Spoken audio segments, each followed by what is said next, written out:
I'd like to welcome you to this session, and I was just saying to Steve, really quickly, 5 years ago I started as our legislative chair, and we had little advocacy sessions, and we didn't even have Carolyn back then as our lobbyist, and the advocacy sessions were tiny, and look at us now. We have like this whole room and centerpieces and a stage. I mean, this is awesome, and it really, microphones, it's amazing. So it goes to show you how far I think our association has come with making connections in an advocacy way, and building bridges and doing all kinds of great things. So thanks to all of our panelists for being here. Do you want to introduce yourself?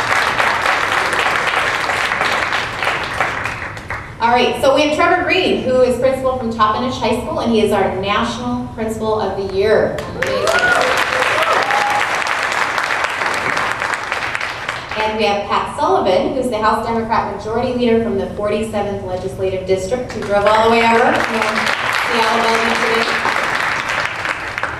We have Mark Ray, who's the Manager of Instructional Technology and Library Services from the Vancouver Public Schools and the Washington State Teacher of the Year.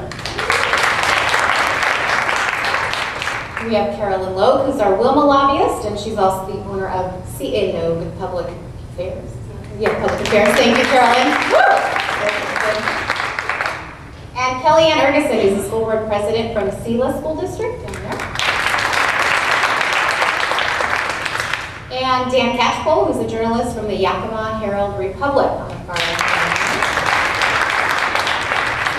And Brian Theodore Ritchie's, I hope I say that correctly. He was the Evergreen Public Schools Manager of Social Studies, World Languages, and Teacher-Librarians. I'll introduce, he doesn't really need an introduction, but Steve Coker and I are going to kind of tag team this session as we moderate it, going through really a series of questions that we want them to answer. So we don't want to do a lot of the talking, we want them to do the talking. Right, we're going to try to be as disciplined as we can about keeping track of the time. So be prepared to, maybe get cut off a little bit, or, we'll come up with some kind of system. But the agenda looks like this. We're just going to have, the reason we had to move the session was because Pat and Carolyn were over in Seattle, Erie, at the Educational Funding Task Force meeting. And so what we're going to get from them is we're going to take a few minutes to get an update on what happened, because we can't get much more updated than that, because they just got here. And then we'll maybe have a little time for some questions related to that. Then we've got some moderated questions and answers for the panelists that we've come up with. We want to allow some time for some audience Q&A, and then we want to make sure, and this is the discipline part, we have some time at the end to talk about takeaways with always being informed by that. We want to make sure people have things they can take back and use on Monday. So that's what the agenda looks like.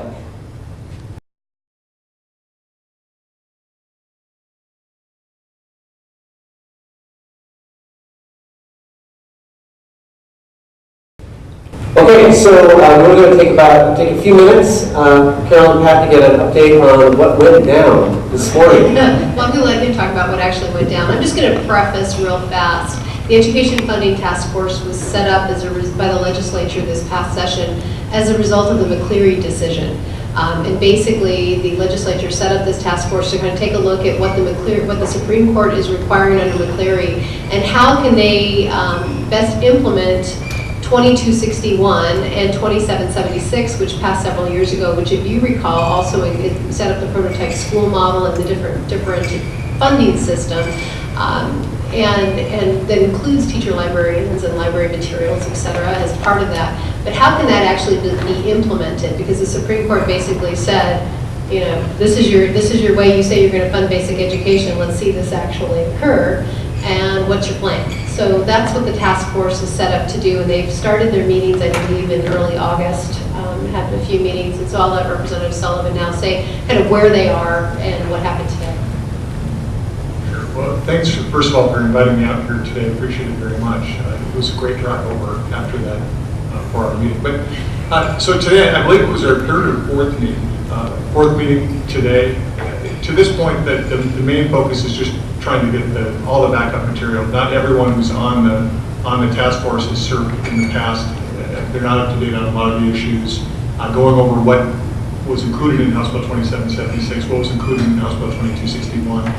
What are the buckets of funding that need to be funded, from full day K to class size reduction at K3, school transportation, and the maintenance supplies and operating costs, in addition to the items that were included in House Bill 2261, which include the increased numbers of instructional hours, the Core 24 graduation requirements, then the prototypical funding model that Carolyn just hit on. Today's meeting really focused on trying to, believe it or not, when you get a bunch of legislators together, they have lots of other ideas that weren't included in those topics that I mentioned, and they want us kind of move off the topic and cover different areas.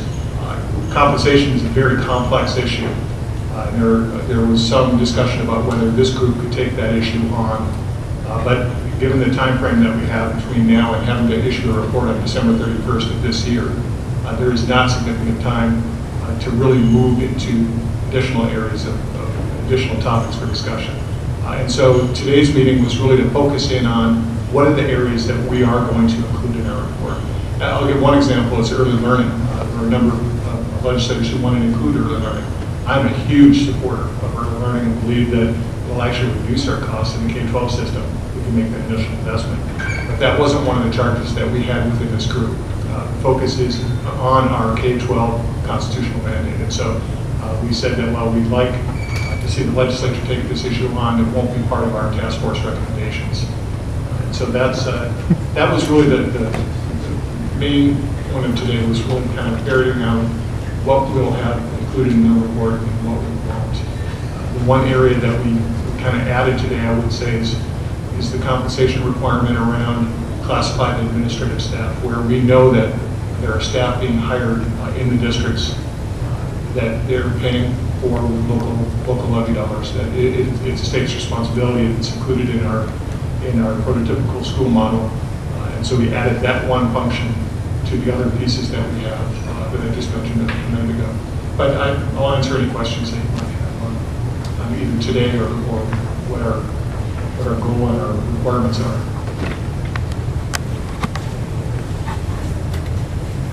Yeah, let's do a few questions now just regarding this, and then, yeah, go ahead. Okay, so the typical school seems kind of high in the sky. Wouldn't that be wonderful someday? Is that what you're looking for? Well, so the prototypical model, what we adopted actually in House Bill 2776, when we actually adopted the model, it translated the current level of funding into that model. So that's what exists today.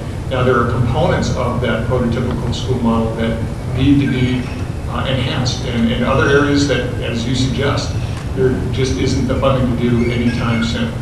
And so I think you'll see some areas where the state will take on that responsibility in the next several years, and other areas where it's not likely to happen until sometime far out.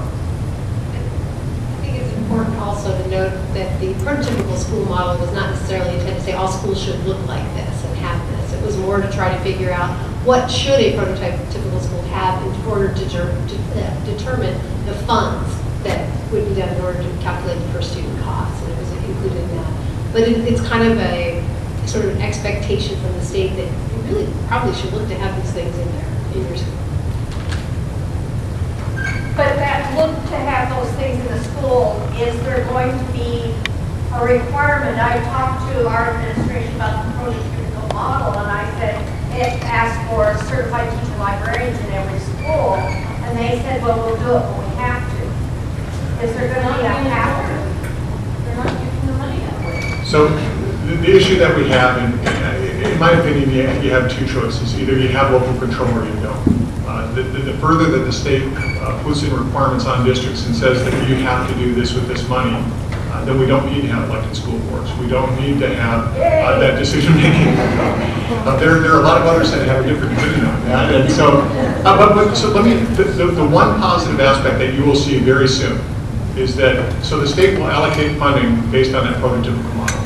The problem that as a parent, and I have 2 children in our public school system right now and another who's already graduated, but I try to make heads or tails of the Kent budget, trying to figure out within our individual school what exactly they were funding and what they weren't, and you couldn't do it. You couldn't figure out what class size that they actually funded at that school. Now you can. And in this year, OSPI will have online, you'll have the ability to look not only at each district, but within each district, each school, and how the districts allocated those dollars. And so if there's not a teacher librarian in that school for the first time, or a class size that's higher, or they haven't hired a counselor at the elementary school level, for the first time, you're going to be able to immediately see that in the translated prototypical school report that OSPI will offer. And it creates a new way of advocating that didn't exist before. And that would be on the OSPI website. That will get the OSPI website. They're close to getting it done now. In one of our first meetings, they said they were very close to actually getting that done. And that'll be updated after each budget. And then so the districts will report back and they'll be able to make those changes. So each year you'll be able to see how districts have allocated those dollars. Okay, we've got one more time for one more question, or more time for one more question. We're going to take the plane up to 50,000 feet. Well, I wanted to do that because that database that Pat is talking about is a big clue to us. Dan Cashville got on the phone getting ready for an article about Yakima WA and said, so what are the numbers on librarians in which schools? Which schools are up and down? Bellevue School District says, okay, what are the numbers? And we had to do mining into the data which exists but wasn't being shared. And a major outcome of this committee that would be very powerful for us as librarians is a great communication tool with that very database you talked about. And I thought I was hearing like a 9 months from now. Yeah. Supposedly they were getting closer to that. Okay. Yeah, we'll see. Unless they had some issues. Right, that was a concrete piece of information that was coming out of this, even though there may not be other specific to librarians, the power of that. Okay, that's a great segue into the broader discussion. And just keep an eye on the clock.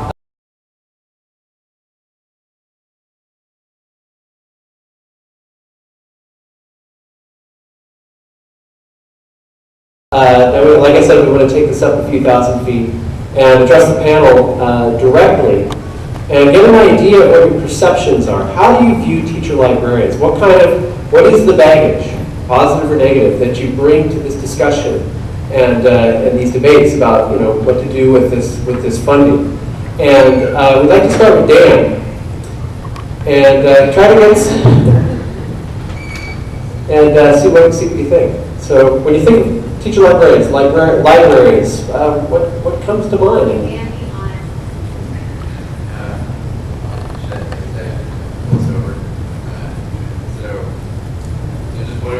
Can everybody hear me? It's on. Yeah. How about this? Does that work? Okay. So the question was, what do I think of librarians and libraries?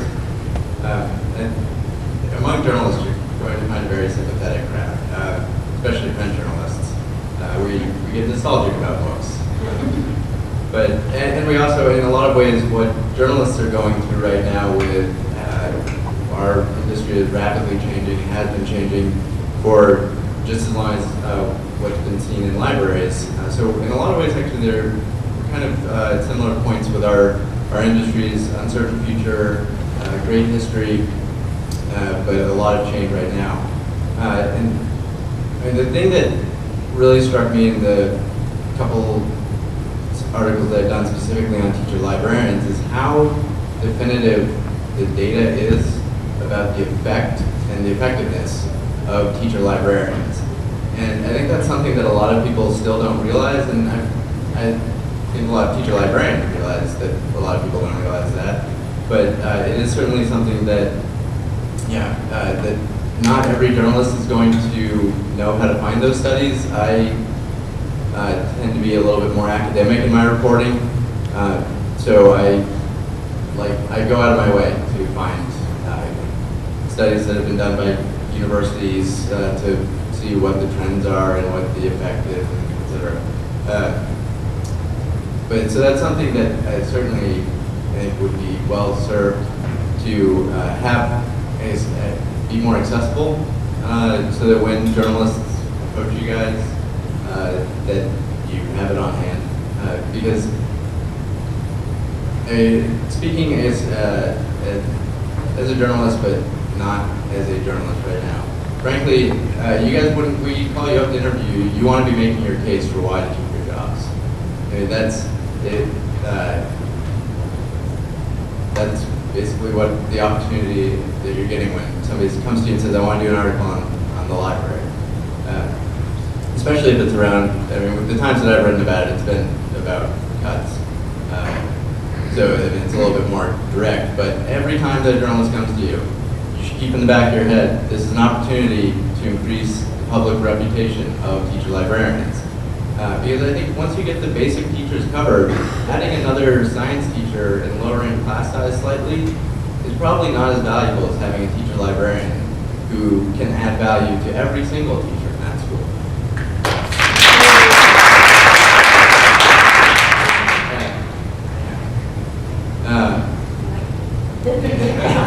Yeah, I wasn't even going to just round of applause. Anyways, and so as far as numbers go, I actually have now moved off the education beat and I'm now the database reporter. So I love numbers and reporting, and I always try to get them whenever I can. And sometimes it requires me to go out and mine data on my own. But it's always better if the data is available and it's clean and the hard work has been done for me. I think everybody likes it when, well, sometimes the hard work is fun, but so yeah, be able to quantify what the situation of teacher librarians is, and that's something when I called up Craig, it really wasn't apparent. You hear a lot of anecdotal things, but what the trend is, what the actual trend is not clear. And without some baseline, it just becomes he said, she said, an opinion. So the important thing about numbers in public debate is that it helps shift the question from what is going on to what are we going to do about it. Obviously, that's not always the case.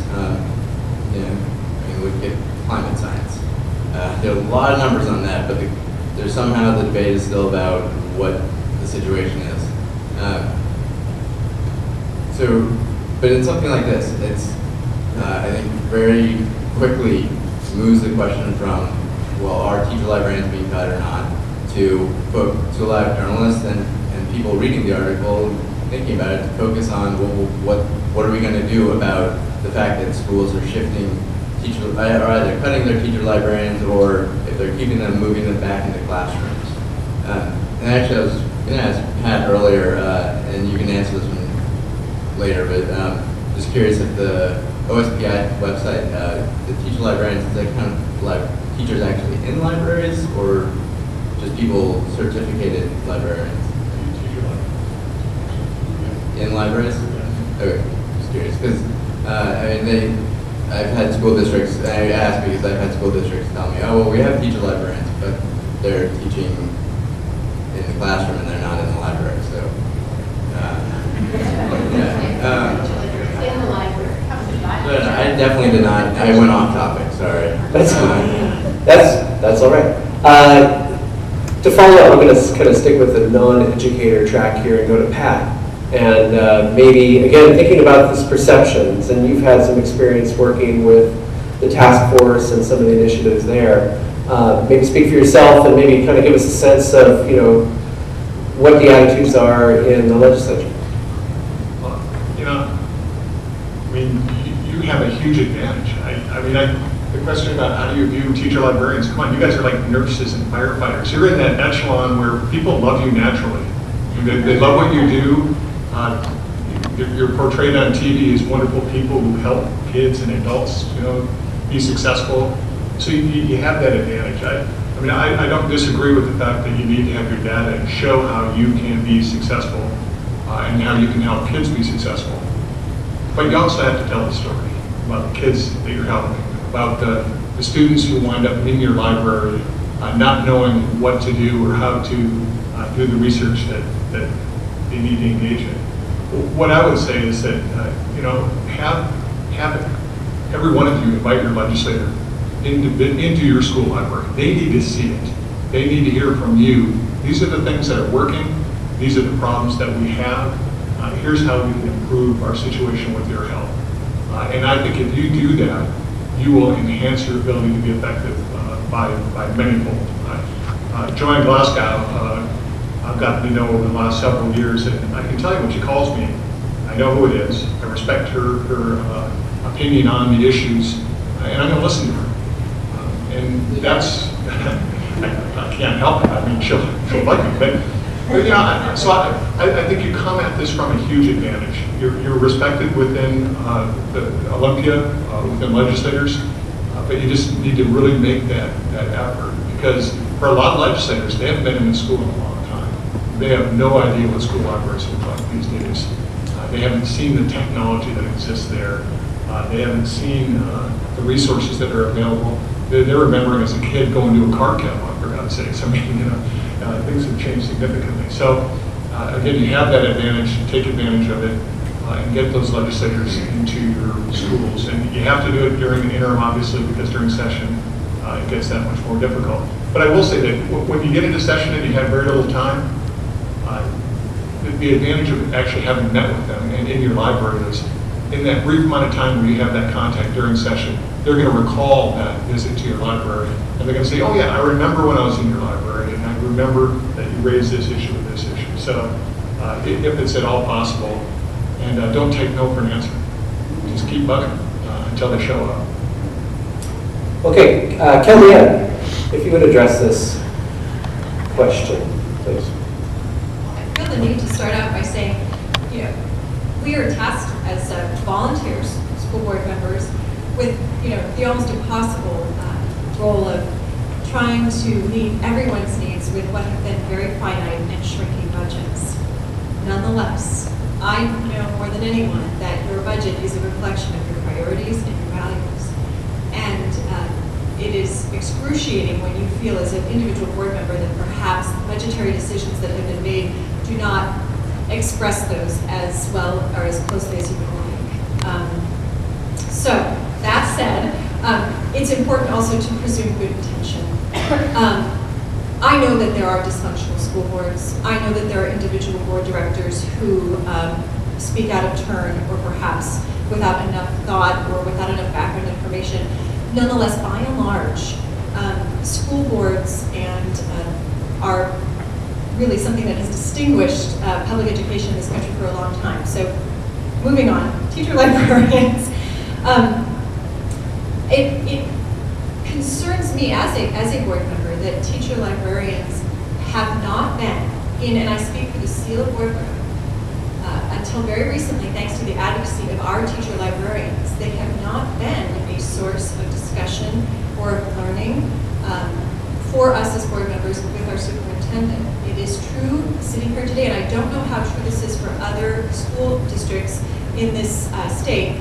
Our strategic plan does not make explicit mention of librarians or libraries.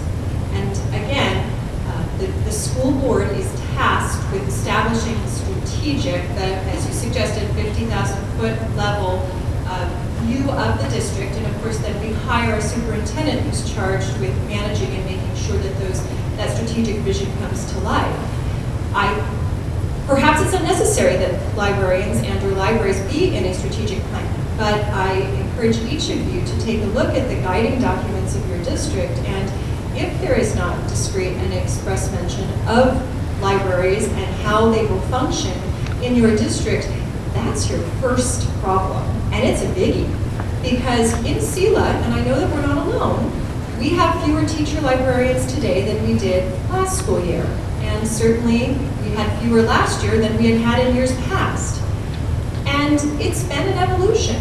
The most recent reduction in teacher librarians in SELA was, at the time, it was a building level personnel decision. It was one of those allocation of FTE conversations that go on in each of the 295 districts in the state.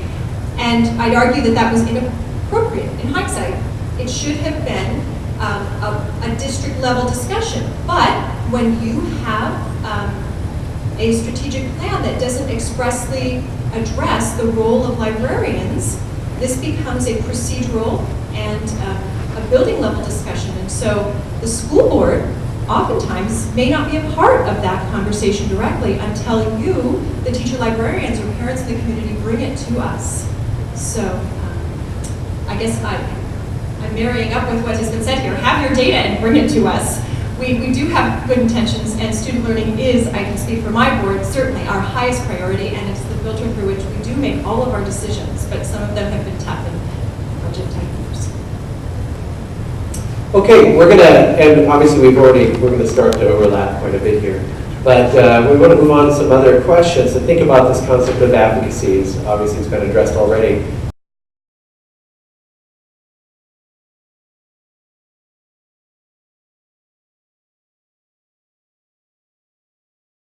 And maybe start with Trevor over there. As we're talking about advocacy, from your perspective, Trevor, as a building principal, what does that mean? I wanted to talk about the other issue. I guess I can't, though I'll stay on point. Well, Yeah, Trevor, you're the national principal here. You can do whatever you want. They told me that all of a sudden my opinion matters, and the farther away I get from home, the more important I am. So I'm still pretty close.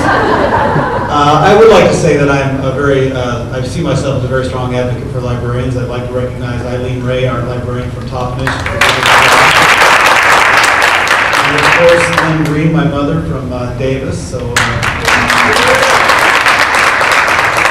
I'll try to touch upon your advocacy question, but I'd also like to just bounce off some of the other statements that have been made.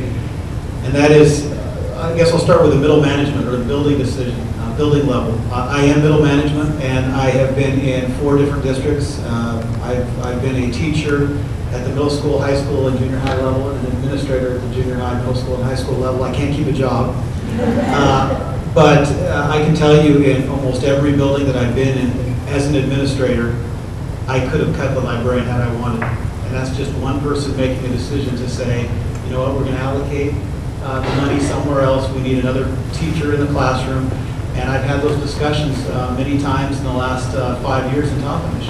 And so I'm not saying this to scare Eileen or anybody else, but it's just a reality that those conversations do take place at the building level, and they seldom get to the school board, or there's just not enough information for the school board to get there, but exactly. So you need to be aware of that, and please be proactive and don't wait for something to happen to you. Make your program the big time. And one of the things that I learned early on is make where you are the place to be. And if you can do that, and if you can show that you have something special, that you have the information to back up the data, to back up what you're doing, and you can share that with a building administrator. And I know we don't do this enough. This is a great opportunity for me to be here and have the informal conversation, or formal conversation, I guess, with Eileen, so to speak. We don't get together and have these conversations, but really what should be happening, and you don't know this as librarians, is come with data and say, you know, this is what's happening in my library. This is what happened the last term. This is the data from last year. And it may seem like an administrator may be disengaged, and there are thousands of things going on in our lives, and I don't want to bore you with that because you're very busy as well.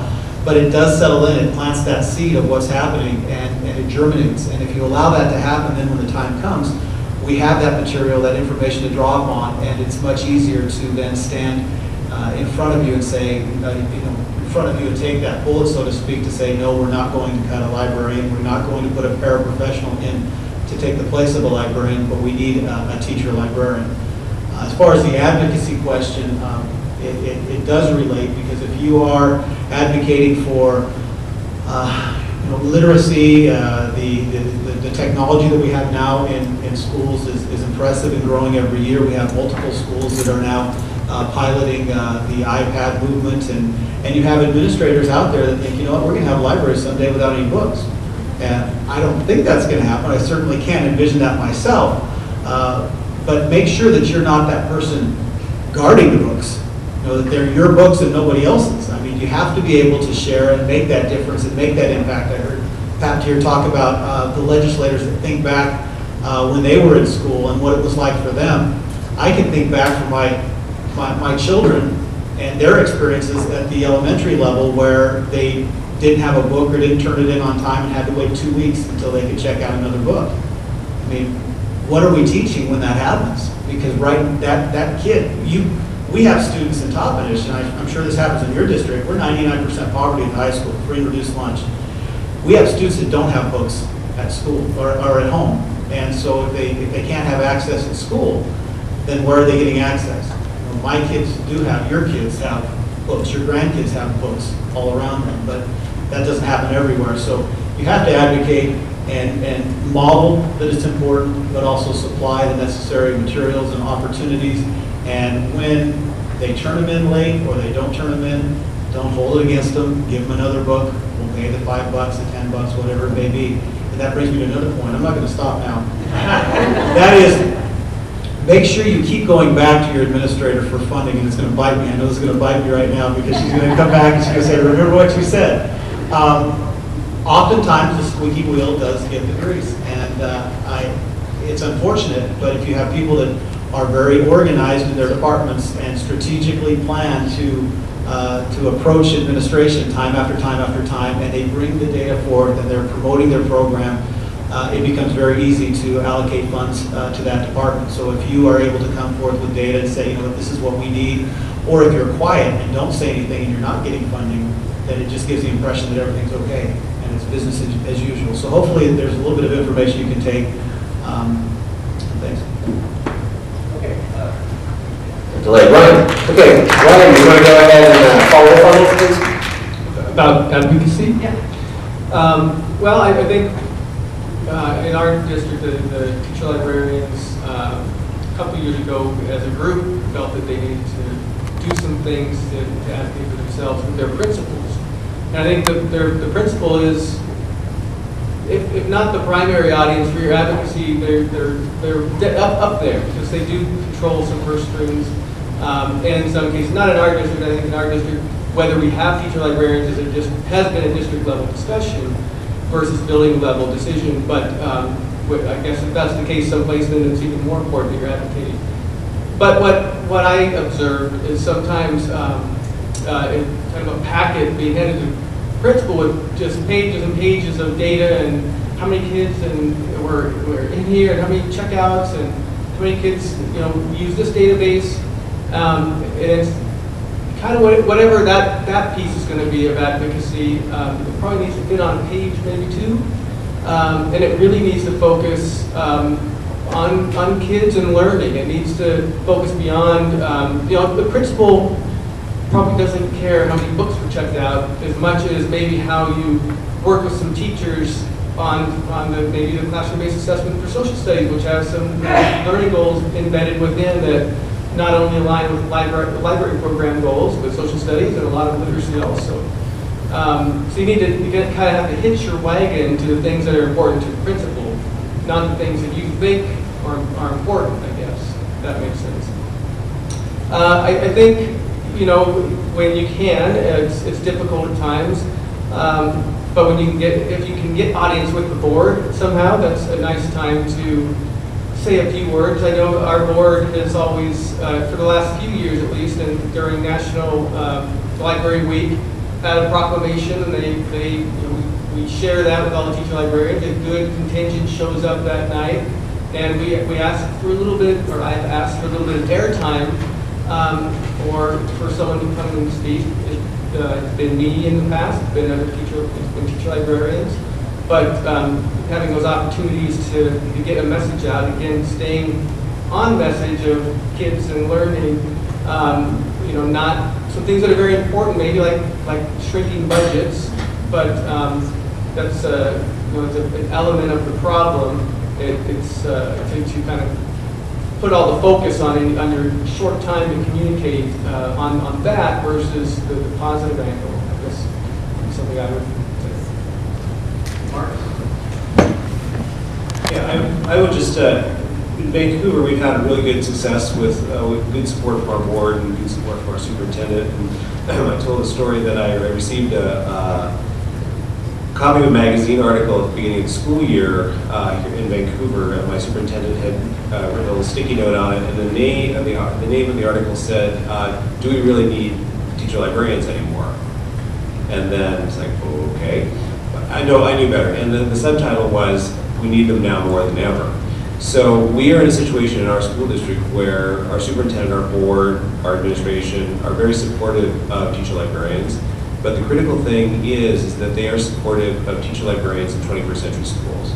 And so in some cases, it's a very different model than what is taking place in other places outside of our district. And I'm not pointing at any other districts, and we have some challenges within our own district.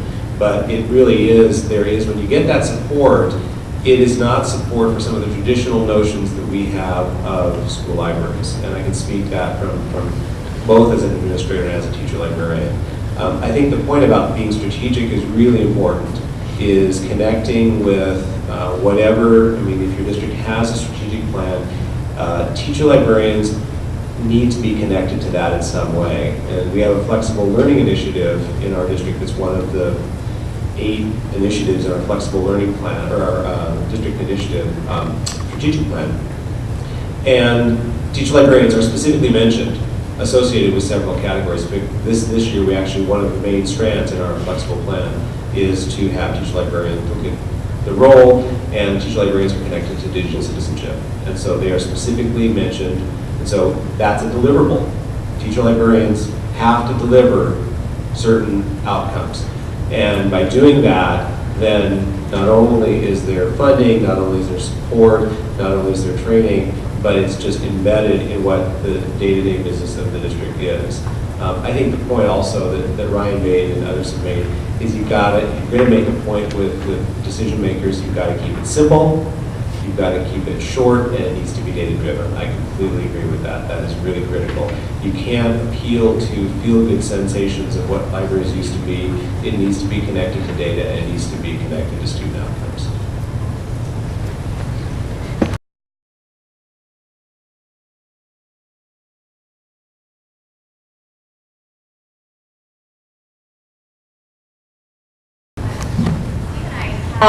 More questions here that the panel could answer, but we know that many of you probably have questions, so I think at this point we may take a little break from our questions and see if any of you have questions that you'd like to ask the panel.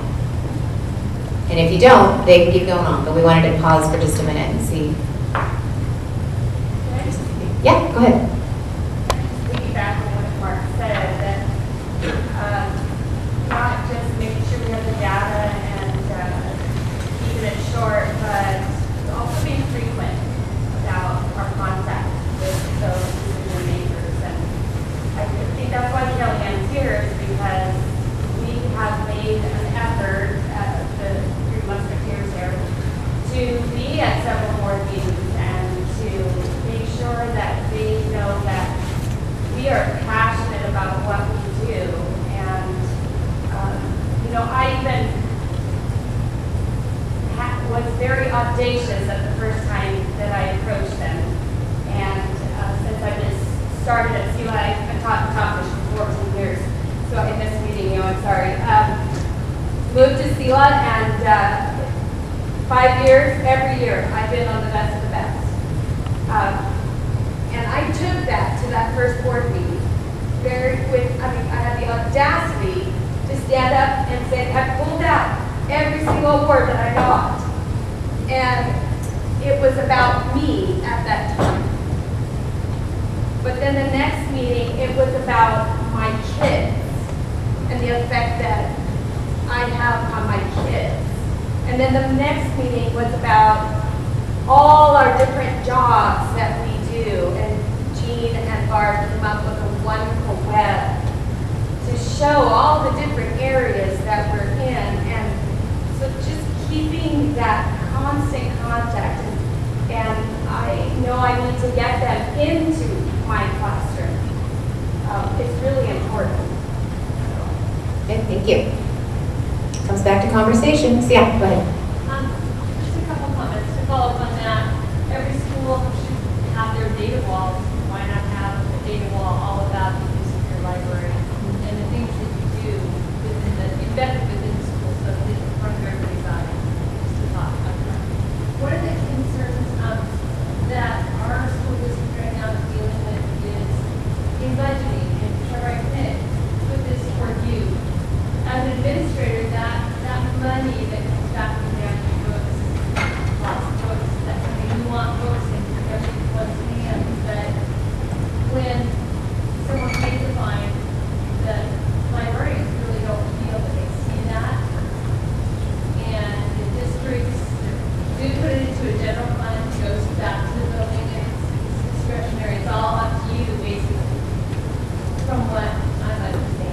so. Is there a question in there? So the question really is, how can we help, not just as teachers and administrators and community, help us to define more where our losses are? We have Reading Recovery. We're starting a program that we are calling Reading Recovery Squared, because we need to recover lost books. We're finding out they're being sold at garage sales, things like that, even though they're marked by the school district. So it just seems to be a big loss. I got a quote from one of my high schools that said they believe that their lost books and damages are $120,000 right now. So it just feels like a concern that we need to put forth a little higher, at a higher level. Any ideas on how do we work with our administrators? Because every building seems to have the ability. How do we prove that to the principal? That's a difficult question, because I don't feel like it needs to be really proved to me when Eileen will come and say, you know, she may have a difficult time getting funding, which takes, you know, it works that way, whether it's getting PE uniforms and the funding that we spend on those back from the students. But I think probably the best piece of advice that I've heard up here so far, and everybody, I've written down several remarks of our speakers, of our panel, but Ryan talked about presenting to the school board. I think if you can go to the school board, directly to the school board, and share the information on how you're affecting students and how that's promoting the district goals, and then it becomes much easier to access funds and increase funds, because they have the ultimate say in the purse strings, as you mentioned. So that's kind of an easy answer, but it's nothing. It's just I would say go to the school board, make yourself a rate. How many? Don't answer this, but think about this. How many of you have gone to the school board and presented? Because we're a small district, and I know that it's very easy to access our school board. And I think back to several districts I've been in, and it hasn't happened very frequently. And I think that's a missed opportunity. And I never thought of it before coming here. Go ahead, Mark. So, in addition to the school board, I think advocacy to the school board is great, especially in a smaller community. In a large community like Vancouver, you know, there's a lot of things going on. So I'm not going to say you can't go to the school board, but that sometimes is not as feasible in a large district. The thing one of the reasons that we've been successful in Vancouver is that we found administrative allies. So we found an administrator at that time as my boss that had some needs. That teacher librarians could fill those needs. And so we built a rapport with them, and then that grew to a partnership with our curriculum director, which we did not have a strong relationship before. And so, and to respond to your question, once that relationship was established, all of a sudden the conversation about fines suddenly say, hey, that does make sense. Librarians should get back the library fines that they had, and previously we didn't have that as an option. So I think it's really important, you know, there's a couple of, you know, librarians can be a little bristly toward IT folks, okay? And I think that's one of those things that needs to fall away.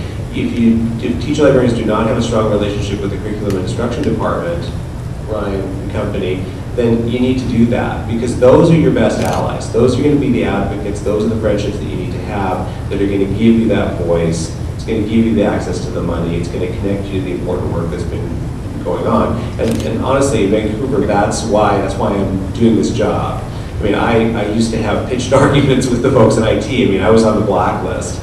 I mean, they hated me, literally. I mean, seriously. Like the guy that I'm now working with, my fellow manager, he and I, you know, had arguments over email and face-to-face, and now we are working together. So it's about kind of changing relationships, building those relationships, and finding allies within district administration that you can make those connections with. We have two questions over here, kind of related a little bit before we get to you really quickly. One is for Mark. Anything more specific besides digital citizenship in your strategic plan? And then the second one would be for Trevor. What data is meaningful to you? Okay, since I was the first one to ask, I'll go ahead and do it. So the areas where we've connected with district strategic plans Originally, we had a very simple thing. We had a district video on demand service that was purchased, and we needed to train teachers overnight basically how to use it. So I went to my boss and said, hey, we should have the teacher librarians be the point of contact for that. So we trained them, and 5 years later we've invested about $70,000 in training for teacher librarians in technology because of just this one little project. So again, it's a specific need, and so we filled that need. Digital citizenship, right now in our flexible learning environments initiative, we have digital citizenship task force, which is being led by another teacher librarian and a team of teacher librarians, and they're doing the gap analysis for our district for that project. The other piece is that we're doing a systemic revisitation of our job role and looking at exactly, how is that connected to district strategic plans. But certainly educational technology, literacy efforts, Common Core, all of those areas are points of entry in terms of connecting to broader educational initiatives within your districts. I want to add something in here because as your lobbyist, I'm always looking for how do I best advocate on your behalf? What are the things that get people to say, oh, I understand that. And one of the things to do, and Mark's sort of doing this is what's happening in Vancouver, is I always refer to, you have to ID those teachable moments. There's a lot going on in education right now that you can take a look at your district and how you can fit into it. One is online education. How do you help in your library bring online information into that school? Another is the open ed, the resources. I think that we just passed a bill last year, and one of the reasons we were able to pass that bill, actually, I think your involvement helped pass that bill, helped the representative who was working on that start to understand exactly what he was talking about. It wasn't, he didn't have to go invent the wheel, he needed to envelop the existing resources that already exist within the schools. How do you then, now that that's passed and that this is going on at OSPI, say, aha, this is my time to go in and show how my library can help all of these teachers identify those non-book resources and work with all of them. Professional development and using, a lot of teachers are my age, and I can tell you I saw my first computer my senior year in college. The idea of integrating the new technologies into curriculum, a lot of teachers are unaware of that, and you are poised to be able to take that into your school and make yourself efficient. You want to create those efficiencies, and it's why when they passed the prototype school model, I said there's a teachable moment. Go out, WLMA, and say what is a prototype school at the elementary, middle, and high school, or prototype library. What does that mean? If the legislator's going to fund it, what are you saying they should fund? What is needed, and how do you do that? And take that. But it's creating those moments, identifying those discussions when parents come in and say, we need more X. Can you figure out how to help make X happen using your library?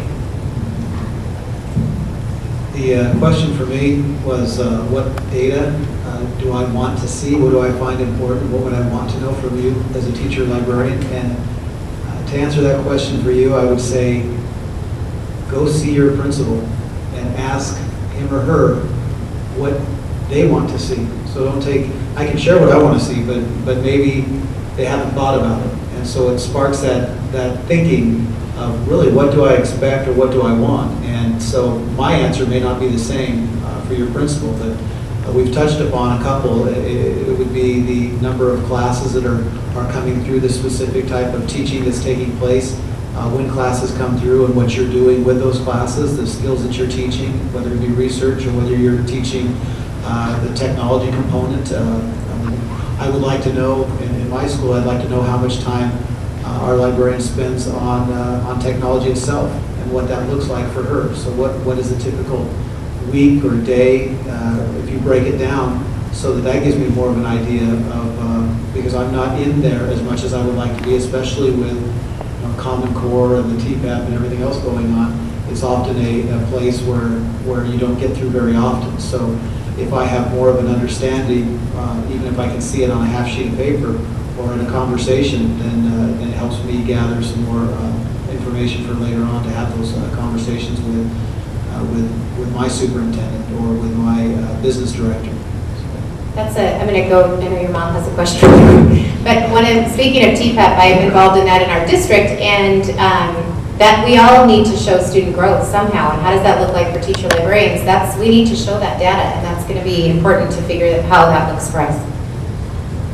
I suppose I could have called you tonight. I think so. I don't even know this question is for you, but the question over here about funding returning to libraries kind of sparked something in my mind, because early on, I've been a teacher librarian since he was in high school, so quite a while. And I fought that fight. He's younger than he looks, which makes me younger than I look. I fought that fight. Went down there and tried to fight about getting the money back, and finally decided that my time was worth more and their time was worth more than the money was going to get back. And so my question is, and I think it applies to a lot of us, we've done things like get awards. I think your librarian got like $30,000 award or something last year. Written grants to start programs. Catherine right next to me just raised $30,000 or is in the process. She's got $15,000, $20,000 raised already. And what's going on at Davis with the night program is a result of fundraisers and partnerships with local people. And I've always felt like I'm kind of stepping on toes. So I guess the question is, when have we overstepped our bounds? You know, when does our job, I know, is finding resources and trying to do the things we want, but we don't want to make our school boards look bad or our principals look bad by saying we're not funded. So what's your feeling on that? How far should we go to try to supplement what our desire is? Kind of feeling like if you can't see what the program we want is, how are you going to know to fund it? Like, I know they're going to cut me now, but I think it's kind of a touchy question. Mike, can I answer that? Let me start by saying it's unfortunate when you have superintendents and school board members who are having to make decisions about whether they should fund a library or whether they should fund a school nurse or they should fund a counselor at the elementary school level. And the onus is on the legislature providing the funding. You know, I think it's ironic that one of the first comments from the gentleman at the end of the report from the Yakima Herald was talking about the fact that the data is there. And he did the research and clearly showed that there is a benefit for teacher librarians in every school, I think, in the state.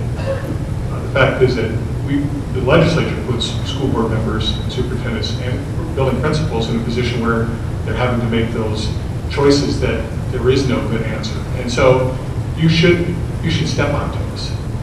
I mean, you should step on our toes, for sure. You should be holding legislators accountable, including me, for providing that funding.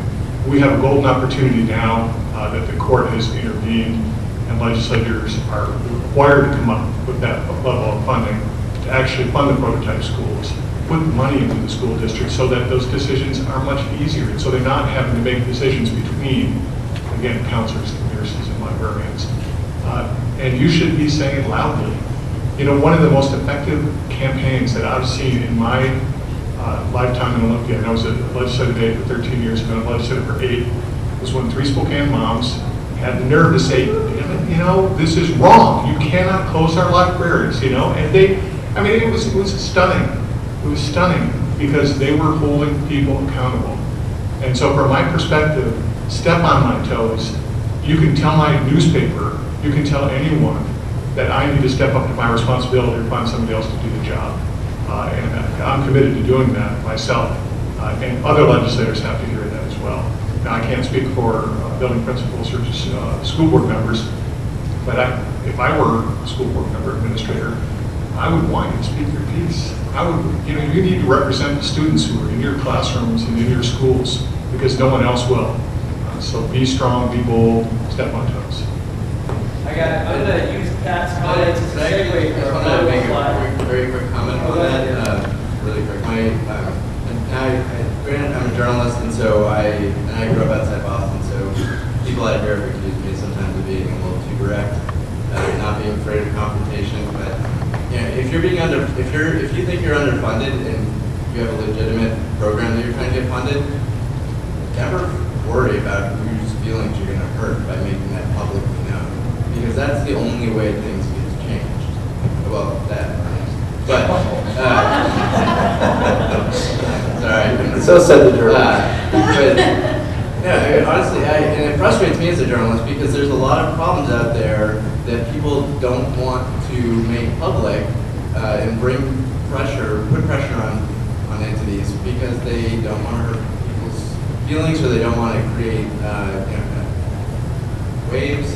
But in reality, if somebody's not meeting the obligation or not providing the best education format that they can for kids, then people need to know. And you're only going to help the school board and the administrators do their job better if you bring that to their attention and bring it if it needs to be in, if you need to go to the public arena and contact newspapers, or contact the legislators.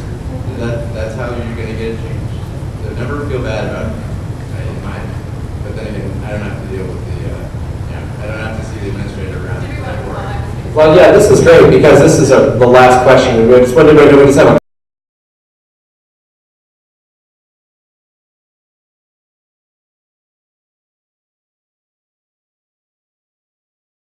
couple minutes left, so we're going to kind of whip on down the line here, and Pat's already done it, and Dan's already done it. So we want to wrap up with what's something concrete, obviously continuing the conversation. So we'll hear from each of you. Yeah, what?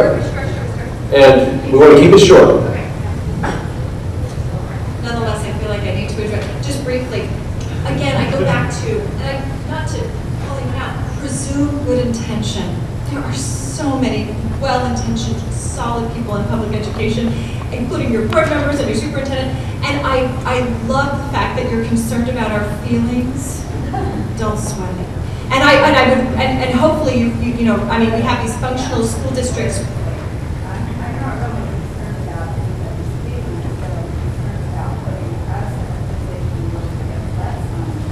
Okay, so that my follow-up, my only concern as a board member is, of course, I celebrate initiative, personal initiative, like nobody's business. It's fabulous. We see these grant applications, those do come to the board. We see what's going on, and I celebrate it, but I do not want our system to become reliant on that. It is incumbent on us that we have a permanent solution so that we can offer a consistent and quality education to every student. And the students at Davis have benefited so greatly from your initiative. But again, we have to make sure that we advocate on the part of public education overall. So, and I guess just not to sound like a broken record, but I am that 50,000 foot level board member, and I kind of have to stay there. So I'm adjusted to the altitude, and that is I encourage each and every one of you to pay attention to those guiding documents so that all of those building principals who are charged with the allocation of their FTEs, as Trevor pointed out, unfortunately, as you all know, it comes down so oftentimes to that classroom student to teacher ratio, and you guys, it's tragic the number of times you guys are on the chopping block. But make sure that your strategic guiding documents, that your role in this process is there. It's part of the canon, and that any of those building level decisions have to be married up to what were the strategic vision of our strategic vision for this district. So that will help you out. So study them, look at them. Well, perhaps it's appropriate. I'm sorry, but we are out of time. So Kellyanne, you're going to have the last word there. I'm hoping that there's be some opportunities for some informal discussions here as we move into the late afternoon and evening. But I would like to ask everybody to give our panelists a hearty round of applause.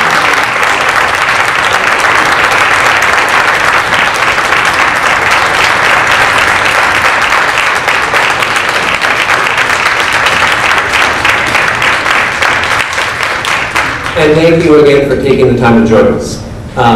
And like I said, you're invited to hang around and mingle and get to know teacher librarians a little bit better. Thank you.